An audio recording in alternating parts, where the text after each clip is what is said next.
Hello, my name is Bill Gradisher, Professor of Medicine at Northwestern University in Chicago, and I'm pleased to present this lecture on new standards in HER2-positive early-stage breast cancer. I want to thank the organizers for the opportunity to participate in this symposium. So let's get started, and I think a way of level setting is if you look at some of the guidelines that are widely used both in the United States and around the world, the NCCN guidelines, you can see that in early stage HER2-positive breast cancer, we have a number of different options. And this applies to both the neoadjuvant and adjuvant setting, and we'll talk about both of those settings as we go through the talk. But you can see that there are a number of preferred regimens, the APT regimen with paclitaxel trastuzumab for lower risk disease, TCH and TCHP for patients with higher volume disease. And then of course, we've now gotten into the era where we look at residual disease and make treatment decisions on whether there is residual disease following preoperative therapy or not. So we'll talk about all of these topics. And then as you scan the slide, you can see there's a number of other options that could be used, although the preferred options for a variety of reasons are what we typically choose. The reason that this space has become so active is because of the evolution of HER2 therapies that have become available over the last 10 years. Every year we seem to get new anti-HER2 therapies, which is great for patients. If you think back to the era before we had trastuzumab, patients with HER2-positive breast cancer and early stage disease were thought to have a poor prognosis. With the introduction of trastuzumab into the pivotal trials that led to its approval, you can see that there was a significant improvement in outcome for patients with HER2-positive breast cancer. Disease-free survival improved significantly. But the other notable thing is that as patients were followed longer, even in these early trials where there was a clear benefit to trastuzumab, there were still about 25% of patients who were developing disease recurrence. So despite the early results showing a very significant improvement in outcome, we still had patients recurring and developing metastatic disease. And this really begged the question of, could we do better? So if you go through some of the early trials, which are outlined here, you can see that with follow-up that varied between 5 and 10 years, if you compare patients with HER2-positive disease treated with trastuzumab to those that did not get trastuzumab, there's a consistent improvement in outcome. And the outcome of these patients starts to look very much the same as those with HER2-negative disease. So whereas in the past, go back 25 years, we would have thought of HER2-positive disease as having a much worse prognosis than other subtypes, with the introduction of HER2-directed therapy, particularly trastuzumab in the early trials, we saw that this was offset. You could make up for that worse prognosis with the use of HER2-directed therapy. Some of the questions that have been asked over the years include whether or not we could shorten the duration of trastuzumab. And as you know, there have been a variety of trials that have either looked at longer durations, like the HERA trial, or shorter durations, which would be particularly relevant to resource-stressed countries. Could we achieve the same results with shorter than a year of HER2-directed therapy? And you can see on this slide a number of those trials that have been presented over the last 5 to 7 years with various size trials asking the question of, is 6 months the same as 12 or even as short as 9 weeks the equivalent to 1 year? And at best we can say that there's no clear evidence that anything shorter than 1 year is equal to 1 year of therapy. Inferiority was not reached. And 1 year of trastuzumab remains the standard, with the exception being that in patients who are not tolerating the drug, which is relatively uncommon, we would discontinue it early. One of the questions that has arisen more recently is whether or not anthracyclines can be avoided. So in a sense, tailoring the therapy appropriately to minimize the side effects. In the early trials, anthracycline-based treatment regimens were commonly employed with trastuzumab but we know the cardiac toxicity is an issue, and as a result, regimens like TCH were developed, and the question became, are you, by substituting a taxane for an anthracycline, are you somehow offsetting the benefit that is seen with the anthracycline? If you look at the BCRG trial shown here, with a long follow-up now of more than a decade, remember this was a trial that looked at AC fall by T as the standard treatment arm, no trastuzumab, compared to ACTH, compared to in the final treatment arm, TCH. And if you look at the disease-free survival, particularly between the two treatment arms that contain trastuzumab, there's really no difference. Similarly, overall survival, not difference. And even in the patients with lymph node positive disease, the disease-free survival was identical in the patients who did not receive an anthracycline. So again, outcomes were the same, and as you might predict, with the avoidance of anthracycline, cardiac toxicity was less, as was secondary leukemias. And these are those same data showing in the orange and yellow lines, the ACTH and TCH arm, which are pretty much superimposable. Clearly, the introduction of trastuzumab is better than ACT alone, which is the purple line. So we've had more recent data from the so-called TRAIN trial that looked at patients who received preoperative therapy with chemotherapy and pertuzumab. In this trial, patients were, 2/3 of them were node positive, 40% were hormone receptor negative.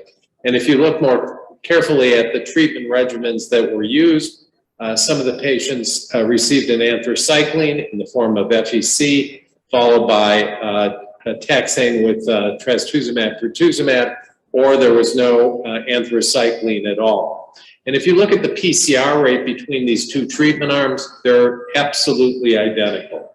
So again, the anthracycline in the form of FEC did not outperform a regimen that did not have an anthracycline. As a result, we can feel fairly confident that we're not compromising anything. And these are the results, again, looking at event-free survival at 3 years, the lines are superimposable. If you look at patients who are clinically node negative or had higher nodal burden, event-free survival was identical, whether you had an anthracycline or not. And as a result, I think we can safely say that an anthracycline can be avoided in most patients. And as I said before, less cardiac toxicity, less leukemia, and there's equivalent outcomes even in high-risk node-positive patients. So let's move on to introducing other HER2-directed therapy into the regimen. We know that the introduction of pertuzumab in the preoperative setting significantly improved the PCR rate. And if you look at some of the trials that have been done over the years, the Neosphere, Trifina, which was actually a trial that was assessing cardiac toxicity, you can see that with the introduction of pertuzumab, you're getting PCR rates in the 50 to 60% range. So this led to the idea that perhaps the use of pertuzumab as an adjuvant component of a HER2-directed program might further reduce the risk of recurrence. And again, this is the Affinity trial, a large trial with almost 5,000 patients.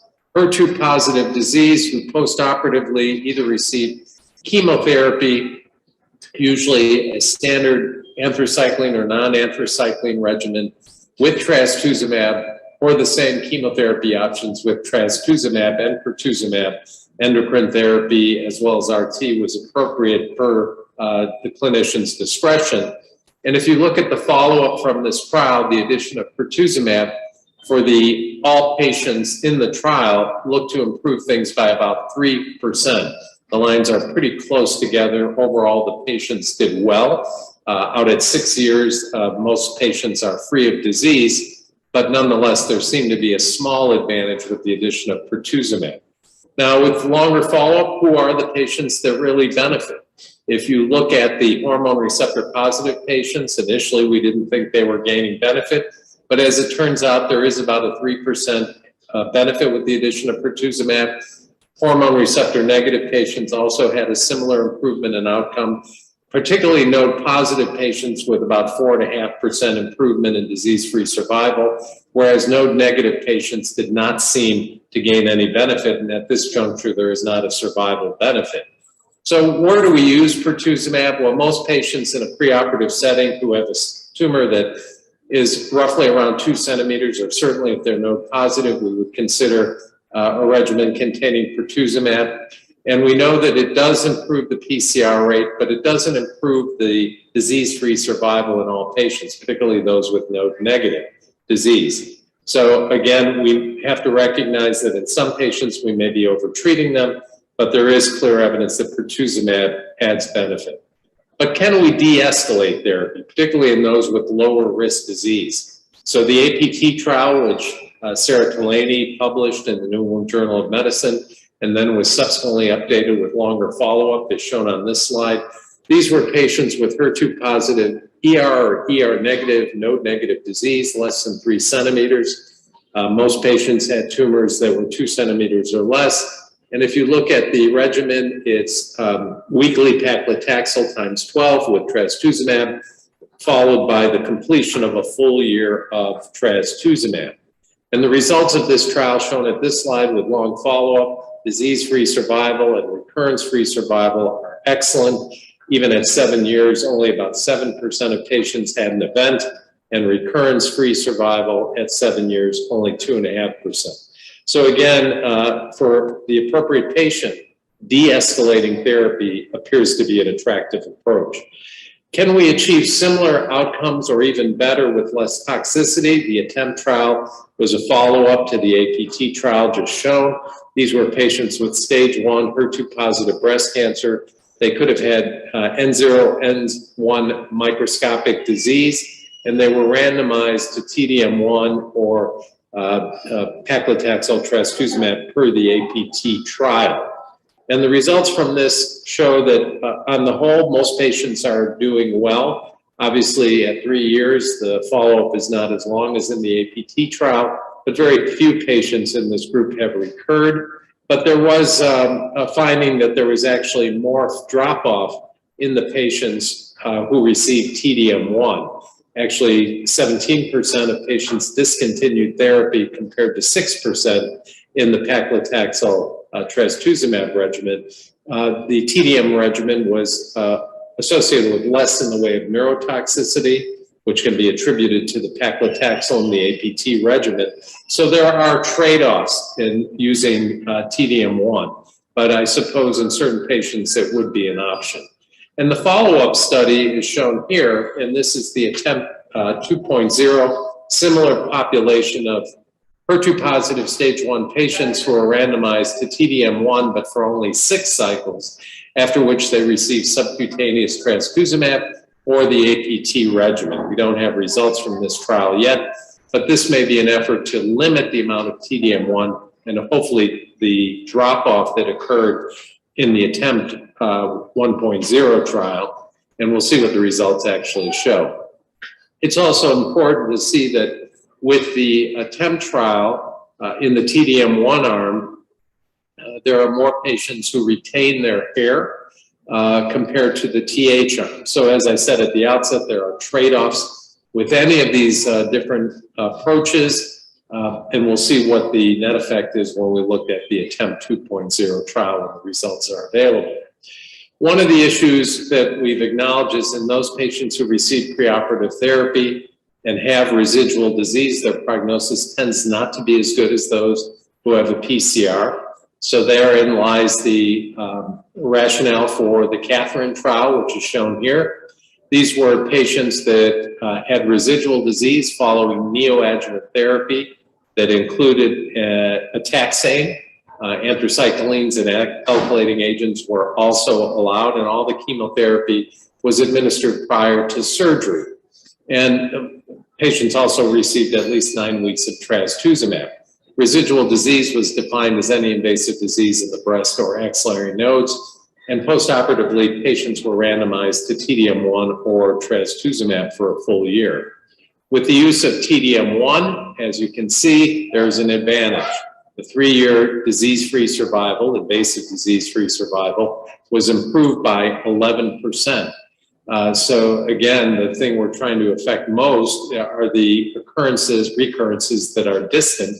And if you look at the table, there are clearly fewer of those, as well as local regional recurrences. So as a result of this trial, TDM1 became a standard for those patients with residual disease. And if you look at the forest plot depicted here, there's really no subset of patients that doesn't gain from the addition of TDM1 rather than continuing trastuzumab.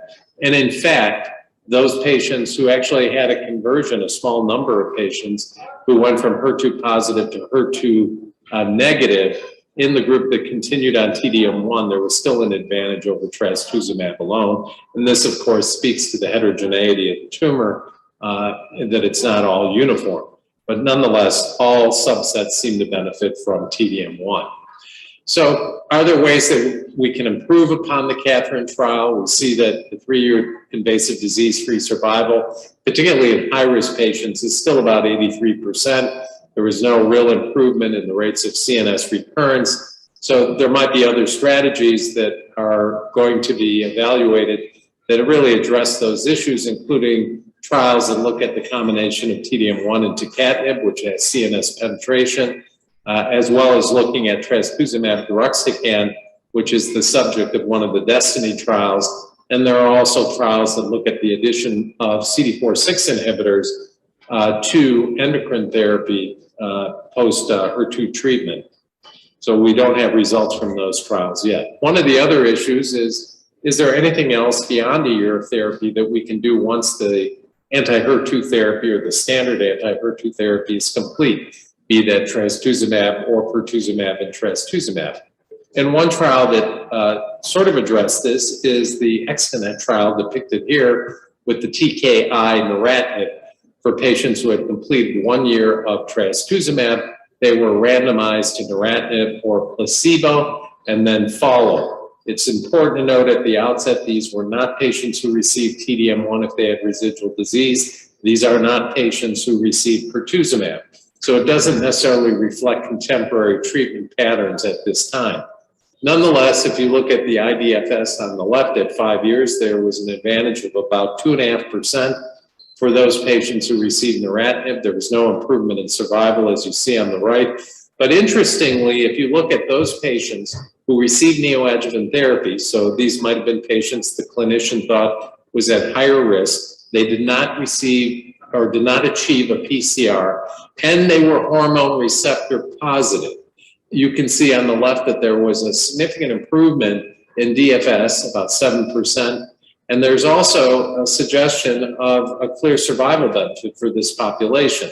So what I would say is that in this group of patients, particularly those that are highly motivated for additional therapy, who have a high risk without a PCR, this could be considered. But again, we know that in patients who receive neratinib, in order for them to tolerate it, you have to either slowly escalate the dose of neratinib to mitigate the diarrhea that can occur, or add other agents, including steroids, cholestyramine, et cetera, that may, again, add to the reduction in side effects that some patients experience.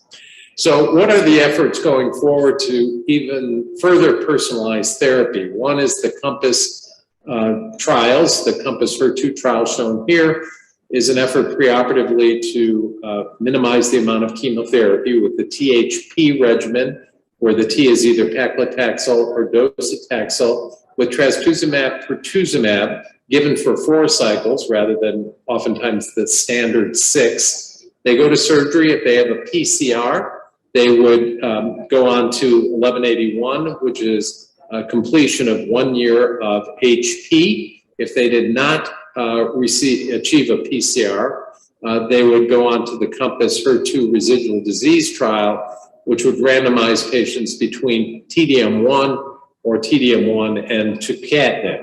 And again, we don't have results from this. We're actively accruing to this trial. The DESTINY-5 trial is depicted on this slide, and this is going to address whether or not TDM1 is going to fall by the wayside compared to trastuzumab deruxtecan, which has shown significant activity in patients with metastatic disease. We'll hear data about this at ASCO 2022 in a few days about its role in HER2 low disease. But this is comparing the use of T-DXd to T-DM1 in those with residual disease who had operable breast cancer with node-positive N1 to 3 disease after neoadjuvant therapy. I alluded to the fact that there are some strategies that look to employ additional therapy following the HER2-directed therapy. The eMonarch study is shown here. These are patients who either initially go to surgery with the full complement of chemo, trastuzumab, pertuzumab, and endocrine therapy plan, or receive preoperative HER2-directed therapy, and then surgery, and then T-DM1 or endocrine therapy if they have residual disease. And in these patients, they will be randomized 1-to-1 to the standard endocrine therapy of physician's choice, alone or with the addition of abemaciclib, trying to see if in this population, not unlike the Monarch E trial that showed abemaciclib in high-risk patients further reduces the risk of recurrence. This trial will look to determine if that can be achieved in HER2-positive patients. So how I would summarize things is that we have a large variety of drugs that we can now use. They've been demonstrated with activity in the metastatic disease setting. The adjuvant trials have clearly improved the outcome of patients with HER2-positive disease. We tend to use preoperative therapy, often with a trastuzumab, pertuzumab-based regimen for node-positive or tumors greater than 2 centimeters. And in those patients, at least today, who don't achieve a PCR, we would consider T-DM1 postoperatively. The issue of extending therapy beyond 1 year of HER2-directed therapy must be individualized. We do have neratinib that could be considered, but again, as I mentioned earlier, this does not apply, or at least the results are not applicable to those that have pertuzumab and T-DM1, because that was not evaluated in the EXTENET trial.